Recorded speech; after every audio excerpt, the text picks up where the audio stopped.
عن أبي هريرة رضي الله عنه أن رسول الله صلى الله عليه وسلم قال: من اغتسل يوم الجمعة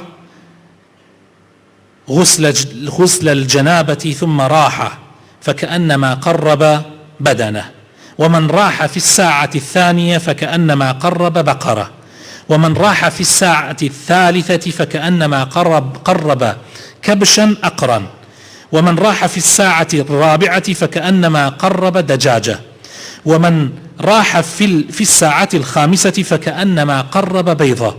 فإذا خرج الإمام حضرت الملائكة يستمعون الذكر. أم حديثة لبخاري ومسلم شاهاتوا، وحل بخاري الروايات كتير. أم حديثة هي بيغمر إخوة أفرمي صلى الله عليه وسلم: إذا كان يوم الجمعة كان على كل باب من أبواب المسجد ملائكة يكتبون الأول فالأول، فإذا جلس الإمام طووا الصحف وجاءوا يستمعون الذكر. رواه البخاري. خوش يسكن أم حديثة طبعا يكيك لو حديثانك كهاني خلق أدا زوبشن بو جمعة.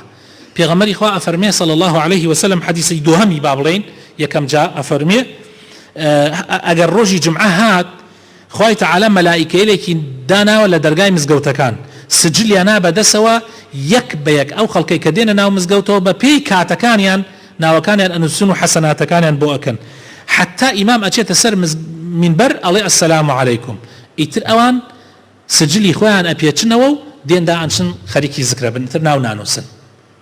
للرواية كيتريا كي كم جار باسم كرد حديثك أفرمي كاتكي جمعك ببينج ساعات. بينج ساعات يعني ما بس يونيه كساعات يسا 6 دقة، يعني بينج كات، يعني علماء ألين لساعات نودو دسي بيكا، يعني هر كسيك لأولا كان بيبو مزقود وك أوايا ناوي أنوسن أما وك أوايا أو هفتية حشتريكي لبيناوي خوايا سر بالريبية وقوشتكشي توزيع كردبية بسر مسلمانان. هر كسي لساعات دوما بي وك أوايا قايكي سر بالريبية لبيناوي خوايا وقوشتكشي توزيع كردبية بسر مسلمانانا. هر كسي لدواي أوا وجبيكي تر ساعاتي سيم يعني كاتي سيم وك أوايا حيوانێکی شاخدار بەرانێکی شاخداری لە پێناو خوایە سەر بڕیبێ و گۆشتەکەی تەوزیع کردبێ. هەر کەسێ لە سعاتی چوارەمە هاتبێ پێغەمبەری خوا ئەفەرمێ صلی الله عليه وسلم وەک ئەوە وایە مریشکێکی سەر بڕیبێ و دابێتێ چەند مسلمانێ. و هەر کەسێک لە ئاخر سعاتە پێش ئەوەی کە ئیمام بچێتە سەر مینبەر بێت وەک ئەوایە یەلکەیەکی لە پێناوی خوایە بەخشی بێ. هەر کەسێک دوای ئەوە هات ئیمام چووە سەر مینبەر ئیتر سجل و مجل ئەپێشرێتەوە، ناوی نانووسرێ لە ئەهلی خێر. ئەم حەدیثە بەڕاستی خۆشەویستەکانم ضرورە ئێمە حەسابی بۆ بکەین. ئێوارە لەگەڵ مامۆستا زمناکۆ براکان دانیشتوین دەمەتەقەی ئەمەمانە کرد، یعنی بیرم پرسیاری ئەوم لیان کەوتم گشت مزگەوتەکان ئاوان یعنی خەڵک برێکی دیێ و دوای ئەوە کە خوتبە دەستی پێکرد ئەمجا پەیتا خەڵ دێ بۆ مزگەوت وتیان ئەرە وەڵڵا یعنی بەڕاستی حەیفە بۆ وابێ. وتم وەڵی عەجایبم دێ منیش چەند هەفتەیەکە لەم مزگەوتە ئەبینم ئاوایە.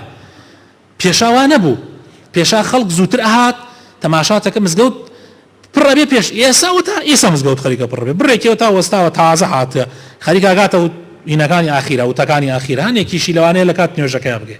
ئەمە لە ڕاستیە لە کۆڵکردنەوەی نوێژە. ئەمە دلیلە زان لەسەر چی؟